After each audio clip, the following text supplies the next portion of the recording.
of computer in different fields. Okay, और उसमें हमने क्या क्या देखा था?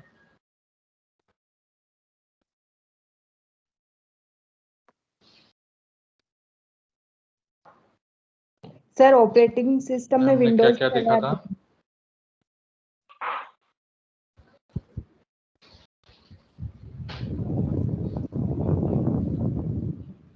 फिर से बताइए, हमने क्या क्या देखा था उसमें?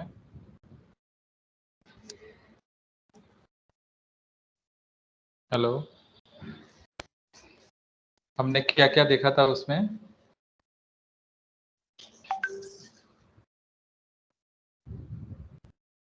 कोई बता सर सकता है कि? ऑपरेटिंग सिस्टम के बारे में पढ़ा था। सर हाँ मनीषा, क्या बोल रहे थे आप? सर ऑपरेटिंग सिस्टम में विंडोज करवा रहे थे। ओके, और निशिका आप क्या बोल रहे थे? सर वही की ऑपरेटिंग सिस्टम्स के बारे में पढ़ा था। ओके, तो क्या हमने विंडोज इंस्टॉलेशन स्टेप्स देखा था? Install Windows. No sir. नहीं सर। ओके,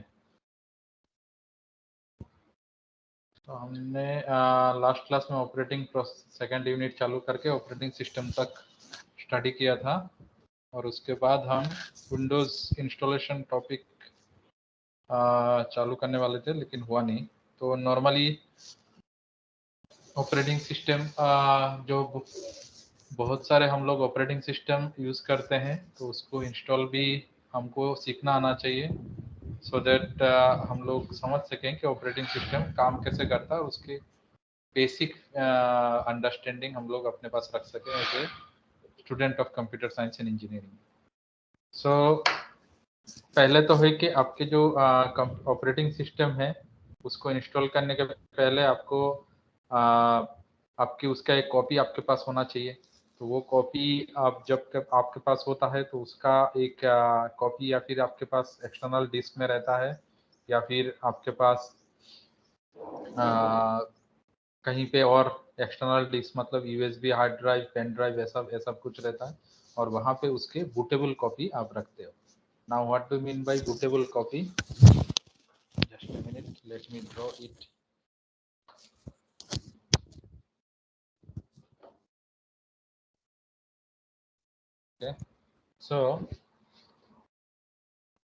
Okay, so जब भी आपके पास कोई भी ड्राइव रहता है, तो उसमें आप जो सॉफ्टवेयर विंडोज इंस्टॉल करने जा रहे हैं वो उसमें रहता है, और उसमें आप उसके बूटेबल कॉपी रखते हो। पहले हम समझ लेते हैं ये बूटेबल नाम कहाँ से आया। बूटेबल का मतलब है, एक्चुअली प्लेन इंग्लिश में बोला जाए या प्लेन इंग्लिश में बोला जाए तो उसका नाम होगा to be ready, to be used. मतलब ऐसा सिस्टम या ऐसा चीज जो कि यूज करने के लिए रेडी है, उसको बूटेबल बोलते हैं। ये नाम आया एक्चुअली फॉरेन अंग्रेजों से दिया गया। दैट मीन्स दे जब भी वो लोग बाहर जाते थे तो वो लोग शूज या बूट्स पहन के जाते थे। तो जब भी वो बूट्स जाते थे उसका सॉक्स पहनते थे, बूट्स के लेसेस लगाते थे, वो जाते थे। और उसके बाद वो लोग जहाँ बाहर जाते थे गोइंग आउटसाइड, तो they will tell that we are or when they were preparing to go outside, they are telling that we are booting ourselves. So ये booting का मतलब होता है कि वो लोग preparing to go outside, तो उसके लिए वो लोग नॉर्मली वो लोग शूज पहनते थे। तो सिमिलरली अगर हम कंप्यूटर साइंस के लैंग्वेज में बात करें तो कोई भी सॉफ्टवेयर जिसको हम इंस्टॉल या फिर रेडी करने के लिए उसको एग्जीक्यूट करने के लिए तैयार है, उसको सारे चीज उसके पास रिसोर्सेस अवेलेबल हैं, तो उसको हम लोग बूटेबल बोलते हैं। तो बूटेबल मतलब जो भी सॉफ्टवेयर रहता है उसके जो इंस्ट्रक्शंस हैं, उसके जो कमांड्स हैं, हर एक सॉफ्टवेयर का कुछ ना कुछ कमांड्स रहता है एग्जीक्यूट करने के लिए, और उसके जो कंपोनेंट्स उसको एग्जीक्यूट करने के लिए वो line by line sequentially ready है। क्योंकि जब भी कोई सॉफ्टवेयर एग्जीक्यूट होता है वो सिक्वेंशियली एग्जीक्यूट होता है मोस्ट ऑफ द टाइम। तो बूटेबल मतलब पहले लाइन उसका एग्जीक्यूट होगा, उसके बाद दूसरे लाइन इसका एग्जीक्यूट होगा, तीसरा लाइन एग्जीक्यूट होगा, चौथा लाइन एग्जीक्यूट होगा। तो ऐसे एग्जीक्यूट होगा जो जब तभी होगा जब उसको हम लोग एक सीपीयू में डालेंगे या फिर अपने कंप्यूटर में डालेंगे। तो कंप्यूटर क्या करेगा, पहला इंस्ट्रक्शन रीड करेगा, उसको एग्जीक्यूट करेगा, उसके बाद दूसरा एक्सटेंशन रीड करेगा, तीसरा एक्सटेंशन रीड करेगा, एग्जीक्यूट करेगा, चौथा instruction. So that is mean by bootable CD. तो उसके लिए हम लोग ISO फॉर्मेट यूज करते हैं या डिफरेंट डिफरेंट फॉर्मेट यूज करते हैं। So that is mean by bootable CD. तो ये हमारा कंप्यूटर सिस्टम का पहला स्टेप है। इतना तक किसी को डाउट है, कोई क्वेश्चन है?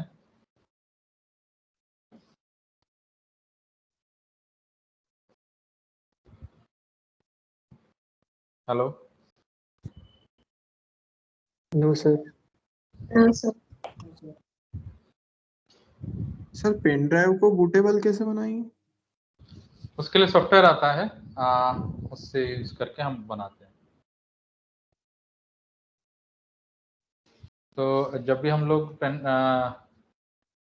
कोई भी यूएसडी ड्राइव को उसमें बूटेबल सीडी रखते हैं और उसको विंडोज एक्सपी इंस्टॉल करते हैं, तो हम लोग उसको बूटेबल सीडी हम लोग विंडोज में इंस्टॉल करते हैं और हम अपने कंप्यूटर के जो मेमोरी सिस्टम है या फिर उसके जो स्टार्टअप सिस्टम है वहाँ पे जाके बोलते हैं कि अपना जो कंप्यूटर जब चालू होगा, नॉर्मली उसके मेमोरी रहता है हार्ड डिस्क में या फिर सीडी में या फिर यूएसबी में। यूएसबी मतलब पेन ड्राइव, यूनिवर्सल सीरियल बस, या फिर मान लीजिए पहले के टाइम में फ्लॉपी डिस्क में। तो अभी तो फ्लॉपी डिस्क यूज नहीं होता है, लेकिन ये सब तो हम लोगों को बोलना पड़ता है कि जो स्टार्टअप हो रहा है वो कहाँ से ले। स्टार्टअप हो रहा है मतलब उसका जो इंस्टॉलेशन फाइल से वो कहाँ से ले, ऑलरेडी हार्ड डिस्क से ले या फिर कॉम्पैक्ट डिस्क से ले या फिर यूएसबी से। तो वो हम उसके जो स्टार्टअप होता है तो वहाँ पे हम लोग उसके बायोस सिस्टम में जाके हम लोग उसको वो सीक्वेंस बताना पड़ता है कि इंस्टॉलेशन जो फाइल मैंने अभी कंप्यूटर को इंस्टॉल करना चाहता हूँ वो इंस्टॉलेशन फाइल कहाँ पे रखा हुआ है, क्या ये हार्ड डिस्क में रखा हुआ है या सीडी में रखा हुआ है या यूएसबी से रखा हुआ है। तो जहाँ से रखा हुआ है हम लोग सिलेक्ट करेंगे, कंप्यूटर वहीं से इंस्टॉलेशन फाइल उठाना चालू करेगा और एग्जीक्यूट करेगा। That is the first step. उसके बाद जब भी कोई computer as the computer boots, a prompt to press any key to boot from CD should be shown on the screen. When you see that message, immediately press any key. If you do not get this prompt or unable to boot from the disk, run through the booting from a CD troubleshooting steps. So जब भी कोई हमें computer installation procedure चालू करता है तो हमें option आता है कि प्रेस एनी की टू बूट फ्रॉम CD और सम डिवाइसेस, जहाँ से हमें बूट करना मतलब इंस्टॉलेशन प्रोसेस चालू करने के लिए हमें कोई बटन दबाना पड़ता है। When the Windows XP, तो ये जब लिखा गया था तभी XP पॉपुलर था, अभी तो 7, 8, 10 और so on so forth आ गया है। तो सब लगभग सबका प्रोसेस सेम ही है लेकिन with basic changes. When the Windows XP setup menu appears, press enter to continue setup। तो ये एज यूजुअल एक सॉफ्टवेयर इंस्टॉल करने का प्रोसेस है जहाँ पे XP सेटअप होता है तो या फिर कोई विंडोज इंस्टॉलेशन होता है तो हमें एंटर दबाना पड़ता है प्रेस सेटअप चालू करने के लिए। Just a minute.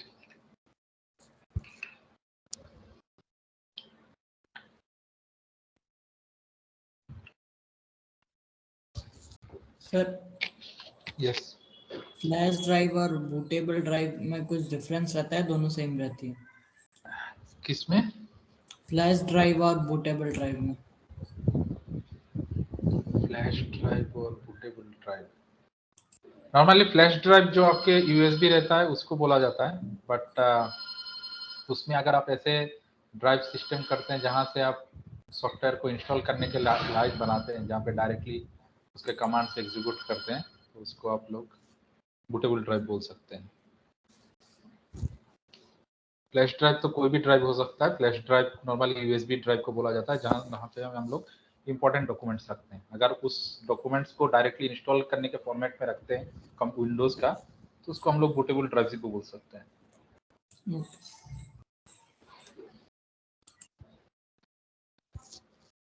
Okay, yes sir.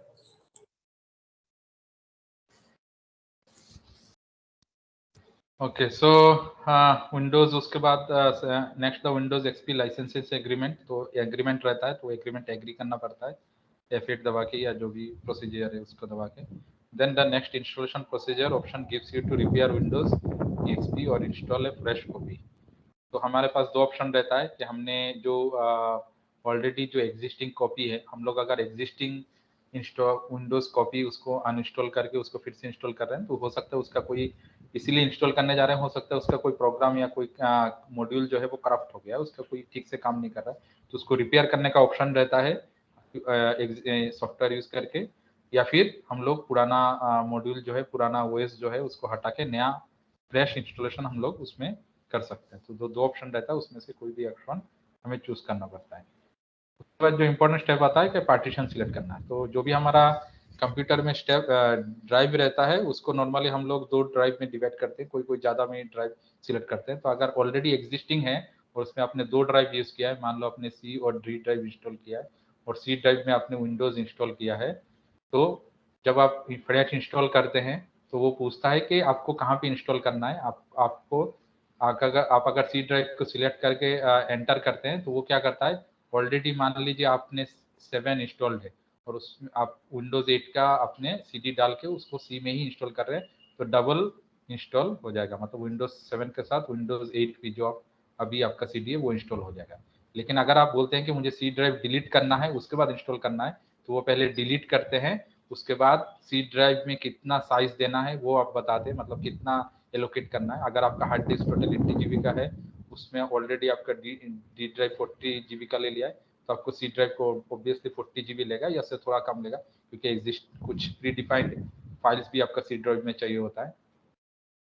तो आप अगर सी ड्राइव को पहले या फिर जो इंस्टॉल्ड ड्राइव से उसको पहले अगर डिलीट करते हैं, डी दबा के अगर डिलीट करते हैं उसके, तो फिर वो कम्प्लीटली उसमें जो प्रीवियस जो ओएस इंस्टॉल था वो कम्प्लीटली डिलीट हो जाता है। उसके बाद आप अगर उस सी ड्राइव को सिलेक्ट करके इंस्टॉल करते हैं तो फ्रेश कॉपी इंस्टॉल होता है।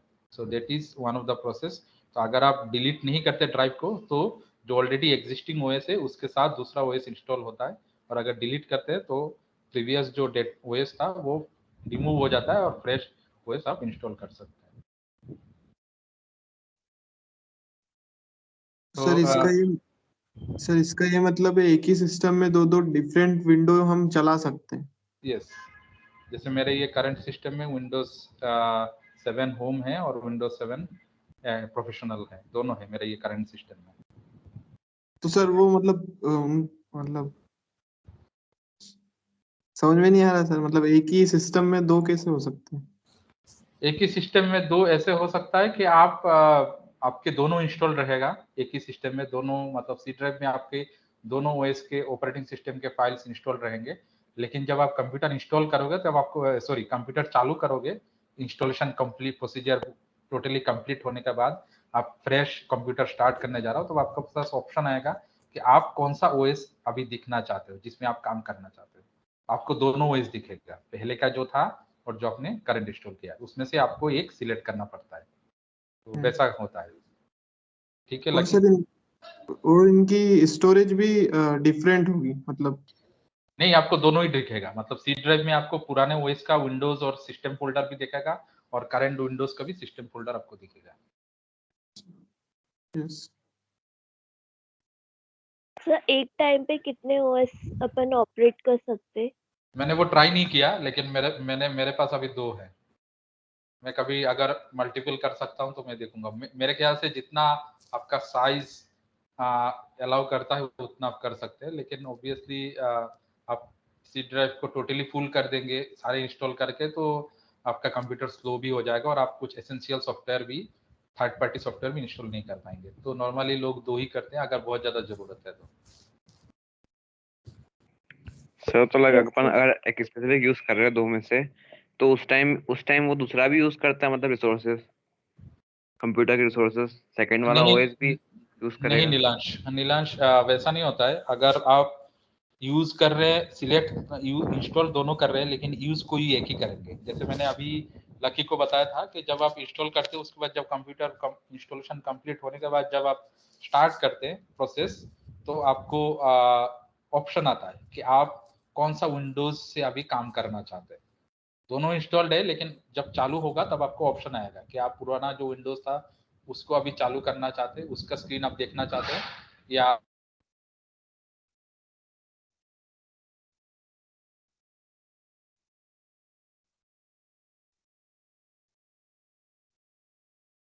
मेरा आवाज सुनाई दे रहा है? Yes sir. Yes sir. Yes. Yes sir.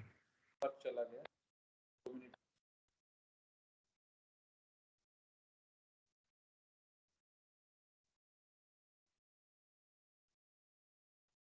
अब नहीं है। अब नहीं आ रहा सर। नहीं, मैं अभी बात नहीं कर रहा हूँ, मैं एक्चुअली वेट कर रहा हूँ क्योंकि 1 मिनट ये कंप्यूटर स्टार्ट हो गया है। 1 मिनट टाइम दीजिए। अगर मैं स्क्रीन शेयर कर सकता था तो मेरे पास अभी ऑप्शन में आपको दिखा सकता था। मैं अभी मोबाइल से टीम्स चला रहा हूँ, 1 मिनट में देखता हूँ।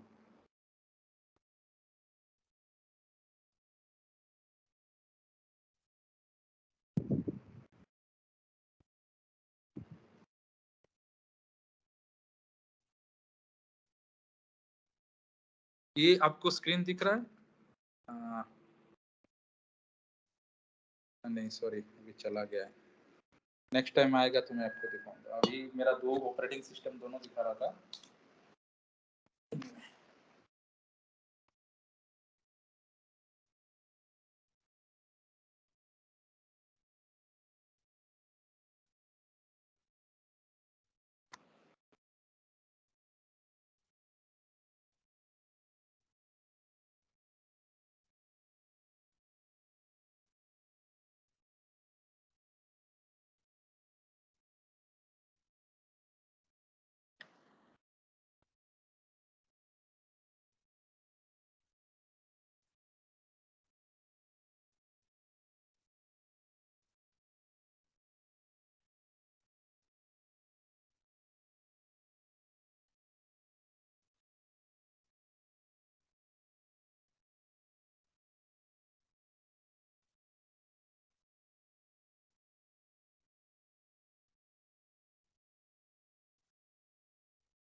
सर हाँ, 1 मिनट वो चालू हो रहा है।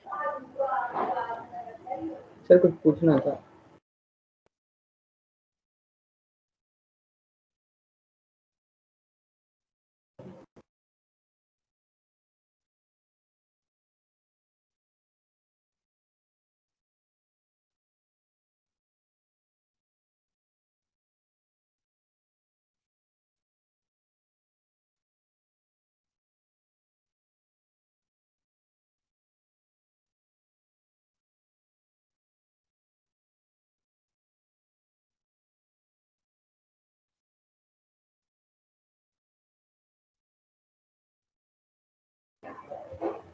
सर विंडोज इंस्टॉलेशन के लिए इमेज फाइल को क्यों यूज करते हैं? इमेज फाइल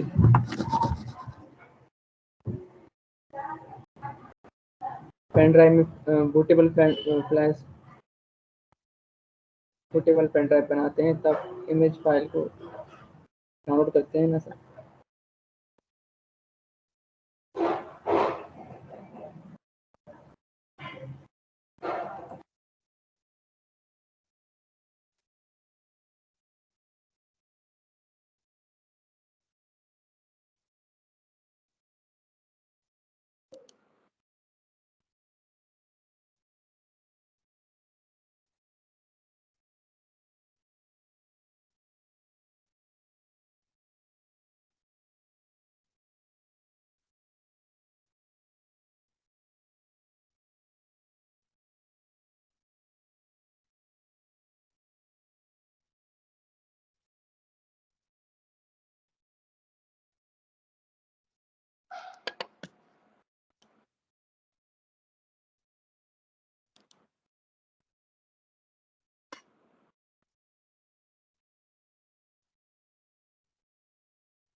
हाँ, मेरा आवाज सुनाई दे रहा है? Yes yes sir. सर। हाँ, कोई एक स्टूडेंट क्वेश्चन पूछ रहा था, बताइए किसका क्वेश्चन है क्या? हाँ सर, मैं पूछ रहा था कि जब विंडोज को इंस्टॉल करते हैं तो इमेज फाइल डाउनलोड करते हैं .img फाइल। हाँ बोलिए। सर वो .img फाइल इमेज फाइल क्यों होती है इंस्टॉल करने के लिए? क्यों होती है वैसा समझ लीजिए कि उसको इंस्टॉल इमेज फाइल ऐसे सिस्टम में रहता है जिसमें आपको मतलब स्टेप बाय स्टेप उसको लाइन कमांड जो है वो एग्जीक्यूट करने के लिए प्रोसेस में रहता है। मतलब जितने भी विंडोज के इंस्टॉलेबल फाइल्स है वो इमेज फाइल में आप उसको इंस्टॉलेबल तरीके से मतलब उसको इंस्टॉल करने का प्रोसेस में आप उसको रेडी रख सकते हैं। अगर और डिटेल में चाहिए तो हम कभी एक्सप्लेन करेंगे, लेकिन अभी मुझे इतना ही आइडिया है कि इमेज फाइल जो रहता है वो बूटेबल फॉर्मेट में रहता है कि जिसको हम डायरेक्टली रन कर सकते सर हैं। यस सर आपने बोला एट ए टाइम 2 विंडोज चल सकते हैं, यस है ना? तो उसके अंदर डेटा तो एक्सचेंज नहीं हो जाएगा? मतलब अगर मेरा विंडोज 7 में रखा है तो ऐसा नहीं अगर मैं विंडोज 8 चला रही हूँ तो विंडोज 7 का डेटा विंडोज 8 में आ जाए? नहीं, डेटा मतलब आपके जो जैसे मान लीजिए आपने एक कंप्यूटर का विंडोज इंस्टॉल किया है जिसमें मान लीजिए 7 है और दूसरा है आपका 8 है, तो इसमें आपका मान लीजिए सी ड्राइव है और ये मान लीजिए ये डी ड्राइव है।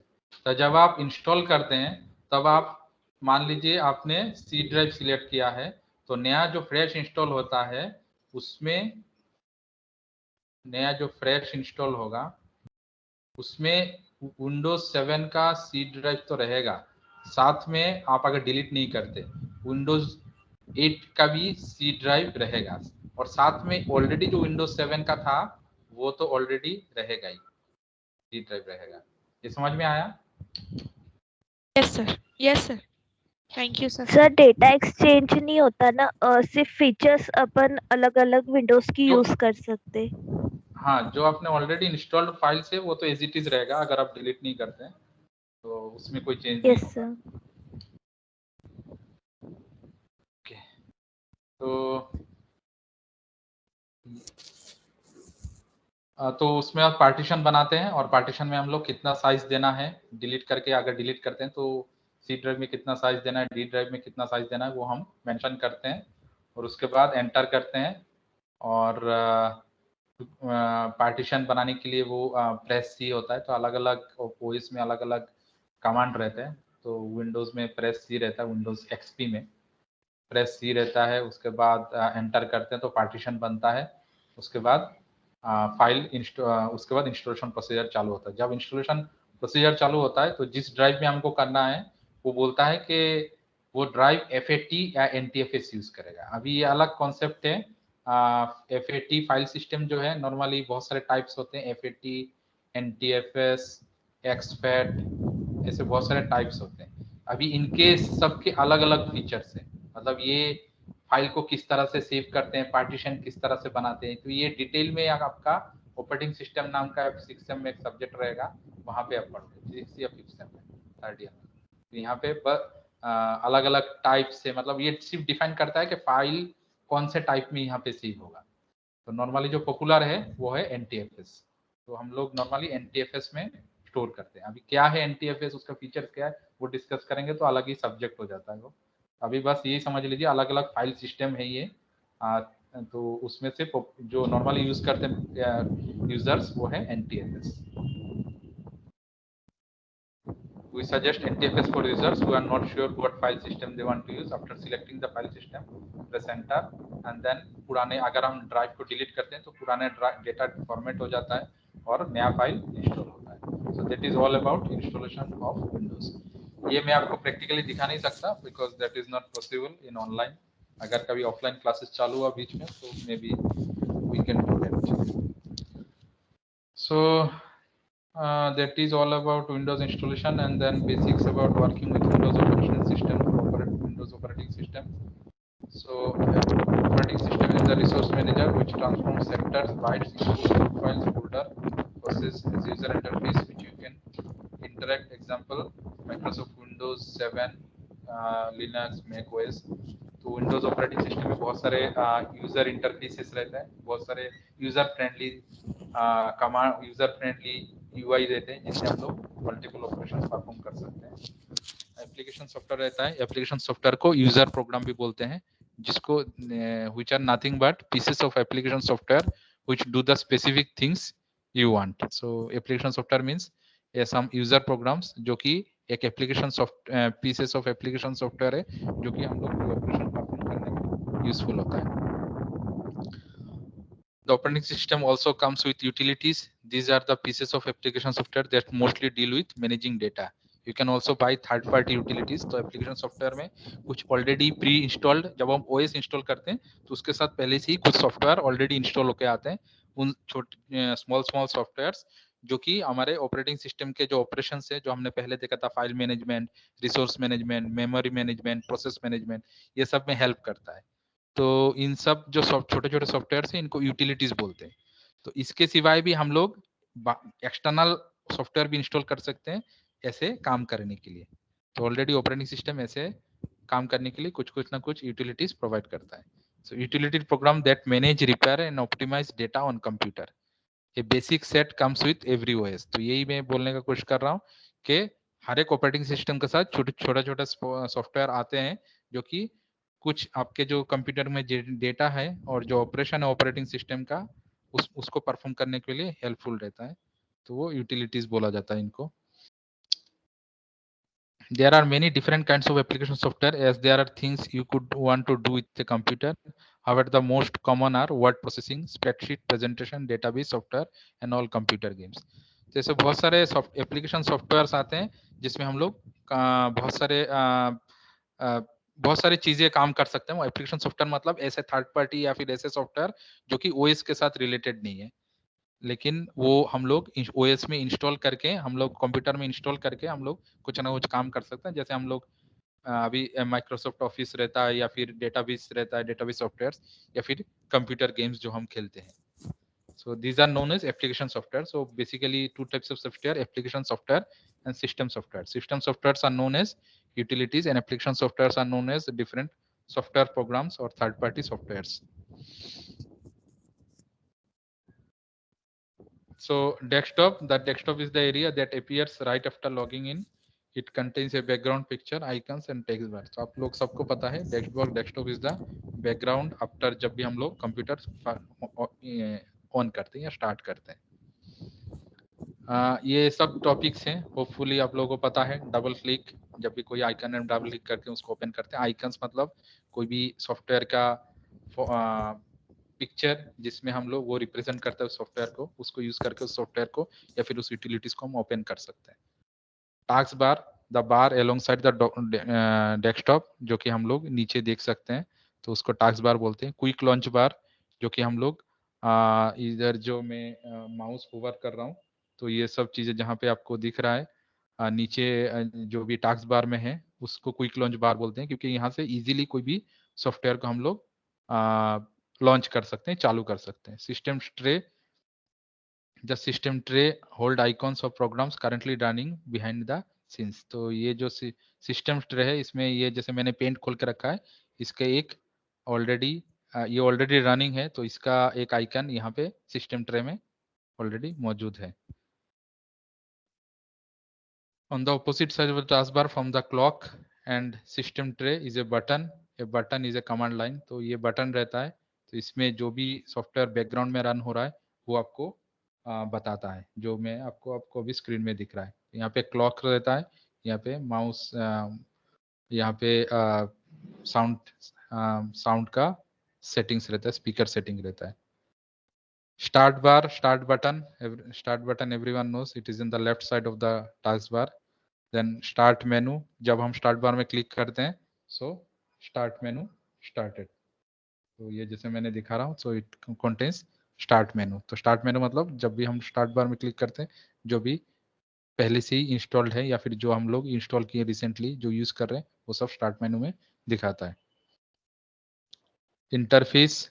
इंटरफेस जो भी हमारा यूआई प्रोवाइड करता है जिससे हम लोग कोई भी काम कर सकते हैं। So name and control of picture, so command button, जब भी हम लोग कोई कोई भी चीज डिलीट करना चाहते हैं तो हो सकता है एक स्क्रीन आता है हमारे पास। तो जैसे मैं बताता हूं आपको, जैसे मैं अभी इसको क्लोज करने जा रहा हूं, तो ये मेरा एक पेंट ने मुझे एक मॉडल विंडो दिया है जिसमें बोल रहा है कि आपका जो ऑलरेडी आपने पेंट किया उसको सेव करना चाहते हैं, नहीं सेव करना चाहते हैं, कैंसिल करना चाहते हैं। तो ये जो बटन है इनको कमांड बटन बोलते हैं। तो ये सब ध्यान में रखना, जब भी क्वेश्चन आएगा या वाइवा में आपको पूछा जा सकता है। Check box, text box, everyone knows. Text box जहाँ पे हम लोग कुछ लिखते हैं, चेक बॉक्स जब टिक करते हैं। Radio button, list box, combo box मतलब एक big size of text box. Scroll बार जो हमारा राइट साइड में स्क्रॉल बार रहता है। लेवल्स, जो भी हमको लिखा हुआ दिखता है ऊपर में, वो सब लेवल्स हैं जो भी हमें दिखता है। टूल टिप, टूल टिप मतलब कोई भी बटन या कहीं पे हम लोग माउस लेके जाते हैं तो माउस के नीचे लिख के आता है कुछ चीजें जो हिंट बताता है कि वो बटन क्या काम कर रहा है, तो वो टूल टिप है। कोई भी बटन में हम राइट क्लिक करते हैं तो उसका, जैसे मैंने इसमें राइट क्लिक किया तो ऑप्शन आया कॉपी करना है, सर्च करना है, प्रिंट करना है, रोटेट करना है, इंस्पेक्ट करना है। तो कोई भी कहीं भी विंडोज ऑपरेटिंग सिस्टम के कोई कहीं से भी राइट क्लिक करते हैं तो उसके प्रॉपर्टीज या डिफरेंट ऑप्शंस, उसमें क्या क्या ऑपरेशन परफॉर्म कर सकते हैं, वो सब हमें दिखाता है। अभी तक किसी को कोई क्वेश्चन है? सर विंडोज तो NTFS सिस्टम ड्राइव ही यूज करता है ना बाय डिफॉल्ट। गौतम, हाँ बोलो। सर जो विंडोज है वो बाय डिफॉल्ट NTFS यूज करता है ना। बाय डिफॉल्ट NTFS यूज करते हैं। ओके, और किसी को कोई क्वेश्चन है? नहीं है तो आगे बढ़ते हैं। ओके, विंडोज एडमिन टूल्स, जैसे मैंने बताया कुछ कुछ सॉफ्टवेयर्स आते हैं जो हमारे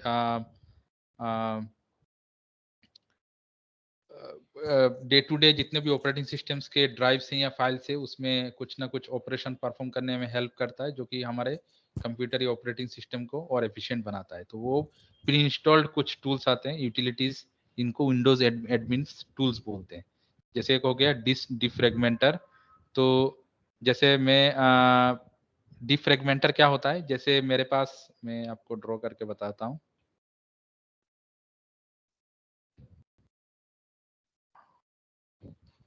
जैसे मेरा एक डिस्क है, मेरा जो ड्राइव है या मेमोरी है, मेमोरी को मान लीजिए मैं ऐसे हॉरिजॉन्टल डिवाइड किया तो उसमें कुछ कुछ डेटा स्टोर्ड हो गया है ना। मैं इसको मेमोरी कुछ पार्टीशन में डिवाइडेड है, उसमें कुछ डेटा स्टोर हो गया। तो ये टास्क 1, टास्क 2, टास्क 3, टास्क 4, उसके बाद मान लीजिए टास्क 6, टास्क 7, उसके बाद टास्क 8, उसके बाद तो ऐसे ऐसे अलग अलग डेटा स्टोर है। कुछ दिन बाद मैं मान लीजिए उसी ऑपरेटिंग सिस्टम के जो पार्टीशन है उसमें से मैं कुछ टास्क डिलीट कर दिया। तो टास्क 1, टास्क 2 तो वही है, टास्क 3 और 4 को मैंने डिलीट कर दिया। तो अभी टास्क 5 यहाँ पे है, टास्क 6 यहाँ पे, टास्क 7 यहाँ पे है। तो यहाँ पे टास्क 5 है, यहाँ पे टास्क 6 है, टास्क 7 है। 3 और 4 को मैंने डिलीट कर दिया, टास्क 1 और टास्क 2। तो ये जगह खाली है। तो जब नेक्स्ट मैं कोई टास्क सेव करना चाहता हूँ तो आगे सेव होता है ना, या टास्क 9 आगे सेव होता है। तो इससे क्या है कि कुछ अनयूज्ड पोर्शन मेमोरी, ये जो अनयूज्ड पोर्शन आपको दिख रहा है, ये जो अनयूज्ड पोर्शन है, तो ये अनयूज्ड पोर्शन रह जाता है। आप जब भी टास्क सेव करते हैं तो आगे ही सिक्वेंशियली सेव होता है, या जो भी नेक्स्ट मेमोरी लोकेशन सेव होता है। तो डिफ्रेगमेंटर क्या करता है, जो भी अनयूज्ड लोकेशन है उनको एक साथ लाता है। मतलब आप टास्क 1, टास्क 2 के बाद जो अनयूज्ड पोर्शन है उसमें वो शिफ्ट करके टास्क 3 और टास्क 4 को वो लेके आएगा, ताकि जितने भी मेमोरी बच उसको रह गया है, वेस्ट हो गया, वो आगे शिफ्ट हो जाए, वो आगे शिफ्ट हो जाएगा। तो as it is memory wastage नहीं होगा। तो ये इसको डिफ्रेगमेंटर ऑप्शन बोलते हैं, जिससे हम लोग विंडोज के जो डेटा है या फिर जो मेमोरी लोकेशन है उसको हम लोग सेव करने में, एफिशिएंटली यूज करने में हेल्पफुल होता है। ठीक है, एक होता है चेक डिस्क। तो चेक डिस्क मतलब हमारा जो हार्ड डिस्क होता है उसमें कुछ बैड सेक्टर्स या फिर कुछ फाइल्स, कुछ एरर्स, कुछ रहेगा क्या, कुछ एरर हो गया क्या, या फिर ऐसे जगह ऐसे कुछ लोकेशन हो गया मेमोरी लोकेशन में जिसमें कुछ एरर आ गया जिसके कारण हम वहां पे कुछ फाइल सेव नहीं कर पा रहे, तो वो हमें चेक करना है, तो वो ऑप्शन रहता है चेक डिस्क। तो अगर हम विंडोज आर दबाते हैं, विंडोज आर, और हम लिखते हैं CHK DSK एंटर करते हैं, तो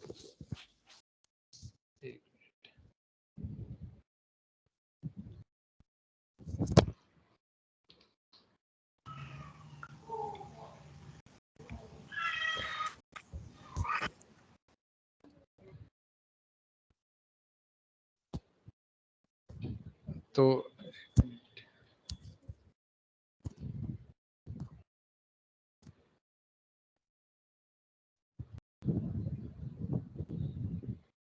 अभी थोड़ा स्लो हो गया है। तो नॉर्मली जब हम विंडोज ऑपरेटिंग सिस्टम में या फिर कमांड प्रॉम्प्ट में जाके CHK DSK उसके बाद वो कमांड रन करते हैं, तो वो हमें बताता है कि हमारा डिस्क का जो एरर है वो कमांड प्रॉम्प्ट में हमें ओपन होता है। 1 मिनट में देखता हूँ करके।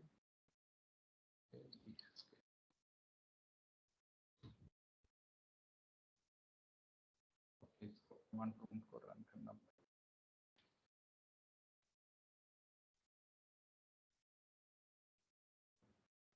run as administrator CHK DSK। तो ये मैंने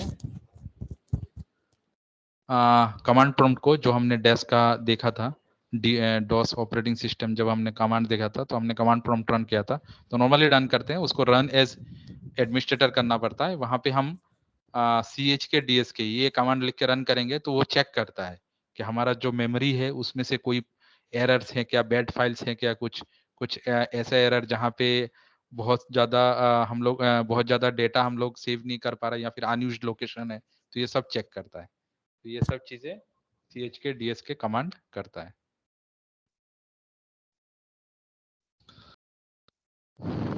डिस्क क्लीनअप, तो disc cleanup utility helps in determining the unused files in the disk and deletes them to significantly increase free space।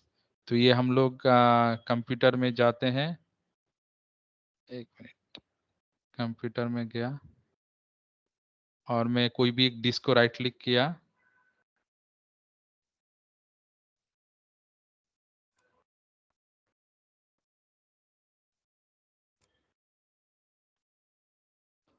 Properties में गया और मैं ये डिस्क क्लीनअप ये बटन है, ये चेक करता है कि वही कि बैड सेक्टर्स या फिर कुछ एरर है क्या वहां पे, या अनयूज्ड जो फ्री स्पेस है, जो जैसे मैंने बताया था आपको डायग्राम में कि कुछ कुछ फ्री स्पेस रह जाता है, तो वो डिफ्रेगमेंटेड जैसा ही डिस्क क्लीनअप ऑपरेशन परफॉर्म करता है। Wake on LAN that is remotely used, अगर कहीं पे मशीन, अगर आप रिमोटली लैन के जरिए कोई मशीन से आप कनेक्टेड है, नेटवर्क के जरिए दूसरे मशीन से कनेक्टेड है और मशीन को आप मशीन स्लीप में है, तो मशीन अभी है उसको वेकअप करना है, तो उसके लिए भी कमांड रहता है। अगर आप कोई मशीन से कनेक्टेड है नेटवर्क में, उसको आप रिमोटली उसको शट डाउन करना चाहते हैं, रिस्टार्ट करना चाहते हैं, स्टैंड बाय करना चाहते हैं या लॉक करना चाहते हैं, उसके लिए भी ऑप्शन रहता है, जैसे shut down -R M and then machine name -T and 01। सो उसमें रिस्टार्ट करना है, मशीन का नाम जो भी आपको देना है, कितना टाइम तक आपको, कितने टाइम में आपको रिस्टार्ट करना है या कितने टाइम में आपको शट डाउन करना है, वो ऑप्शन आप दे सकते हैं। सिमिलरली चैट्स हैं, चैट भी आप कर सकते हैं। मेमोरी डायग्नोस्टिक्स, तो ये हम लोग MDS-CHED.exe ये अगर हम रन इंटरफेस में जाके ये रन करते हैं तो विंडोज में मेमोरी में कितना यूसेज हो रहा है, कितना प्रोसेस, कितना रैम ले रहा है, कितना टास्क हो रहा है, वो सब हमें बताता है। जैसे मैं कॉपी करके अभी रन में गया और मैं ये कमांड रन किया, तो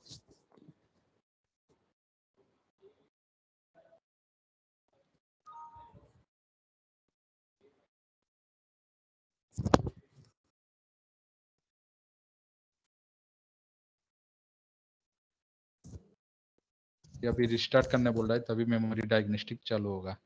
तो ये कमांड है, तो ये कमांड से हम लोग मेमोरी चालू कर सकते हैं। रिसोर्स मैनेजमेंट, तो RSMUN.exe ये कमांड से हम लोग कंप्यूटर के कितने भी रिसोर्सेस हैं वो यूज कर रहे हैं। तो ये रिसोर्स मॉनिटर आपको, एक मिनट, हाँ ये स्क्रीन में आपको रिसोर्स मॉनिटर दिख रहा है। तो जो भी प्रोसेस रन हो रहा है वो कितना ले रहा है मेमोरी, उसके कितने थ्रेड्स हैं, डिस्क्रिप्शन, उसका प्रोसेस आईडी, कितना सीपीयू ले रहा है, एवरेज कितना टाइम ले रहा है, डिस्क में डिस्क का जितने भी प्रोसेस चल रहा है वो कितना, उसका प्रोसेस आईडी, उसका फाइल का स्पेस, कितना रीड लोकेशन चल रहा है, कितना राइट लोकेशन चल रहा है, कितना आईओ प्रोसेस चल रहा है। तो ये सब चीज़ें रिसोर्स मॉनिटर में बताता है। साथ में हमारा एक ग्राफिकल रिप्रेजेंटेशन भी दिख रहा है।